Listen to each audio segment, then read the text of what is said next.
మా స్కూల్లో ఫుడ్ ఏమేమి బాగా ఉండదు, టేస్ట్ ఉండదు. ఇంకా రాయలు వస్తాయి కొన్ని వస్తాయి. అసలు ఎంత చెప్తున్నా సరే వినిపించుకోరు. ఎప్పుడు అవే ఉంటాయి బియ్యం. అది ఎంత చెప్పినా ఏం పట్టించుకోరు. ఆకులు పడతాయి, అన్నంలో ఆకులు అవన్నీ పురుగులు తింటుంటే నోట్లో పురుగు పోయింది, మళ్ళీ ఇట్లా ఉంచితే మళ్ళీ మొత్తం పురుగు పడేది. చెప్తే పట్టించుకుంటలేరు. పురుగులు వస్తాయి, ఎగ్స్ మీద అన్ని ఎంటికాయలు వస్తాయి, మొత్తం గలీజ్ ఉంటుంది. మొత్తం పురుగులు వస్తున్నాయి, రాయలు వస్తున్నాయి, ఆకులు పడుతున్నాయి, అన్నం మంచిగా వండుతున్నారు. సరే అన్నం అయితే బాగాలేదు, మరి ఎగ్స్ అన్న బాగుంటుంది కదా, బాయిల్ చేయడమే కదా, అవి కూడా బాగా సరే ఉడకనే ఉంటాయి. ఎగ్స్ అయితే వాళ్ళకి అందరు ఎక్కువ మంది పడేసే ఉంటారు. మంచిగా చేసి అందరు తింటారు కదా. 450 ఉంటారు, 400.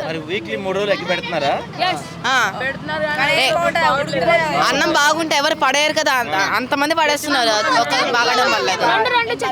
నింపిపోతాయి. అదే తినాల్సి వస్తుంది.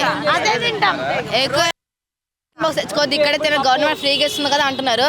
ఏం ఫ్రీగా ఇస్తుంది కానీ వాళ్ళకి మంచిగా ఉండదు, ఏముండదు. చాలా మందికి వచ్చింది, ఫుడ్ పాయిజన్ అయింది చాలా మందికి. అయినా కూడా ఏం కాదని ఇంకొకసారి మంచిగా వండిపిస్తే మళ్ళీ అట్లనే అవుతుంది. నీళ్ళు వచ్చేస్తాయి మొత్తం.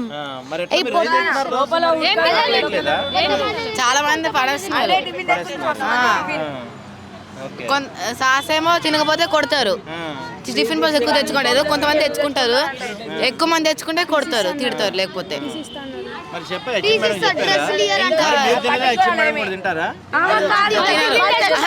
మాకైతే మంచి అట్లా ఎట్లా పడితే అట్లా ఇస్తారు. అదే టీచర్ తీసుకెళ్ళంటే వేరే సపరేట్ గా చేసి టీచర్కి ఇస్తారు. వాళ్ళేమో బాగుంది అనుకొని మాకు పెడతారు. అందుకనే చెప్తారు సరిగ్గా.